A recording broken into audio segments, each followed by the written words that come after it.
C'est sous le thème 20 ans de la Convention des Nations Unies contre la corruption, unissant le monde contre la corruption que la communauté internationale célèbre le samedi 9 décembre 2023 la journée internationale de lutte contre la corruption. Au cours d'une déclaration rendue publique à l'occasion de cette journée, Emmanuel Olita Ondongo, président de la Haute Autorité de lutte contre la corruption ALC, souligne les avancées enregistrées par le Congo à travers des réformes engagées. Les efforts fournis par le Congo depuis la ratification de cette convention ont abouti à des réformes qui ont confirmé la volonté politique de son Excellence M.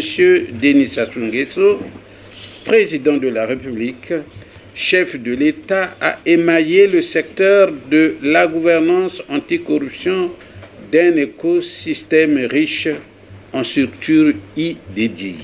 La Haute Autorité de lutte contre la corruption ALC en sigle, un des fruits de ces réformes engagées par le gouvernement congolais, est au cœur de cet écosystème. Depuis le lancement de sa campagne de sensibilisation et la mise en place de son numéro vert, la ALC a déjà reçu plusieurs plaintes, affirme Emmanuel Olita Ondongo. Aussi indexe-t-il les services publics qui s'illustrent dans la corruption, la concussion et la fraude, dont les victimes sont des paisibles citoyens. Ayant diligenté des enquêtes et investigations dans les administrations publiques et privées, la Haute Autorité de lutte contre la corruption a reçu 53 plaintes, toutes diligentées contre des responsables administratifs et 97 dénonciations recueillies à travers son numéro vert, le 10-23. Un appel est lancé au gouvernement et au Parlement afin de revoir les dispositions sur la loi relative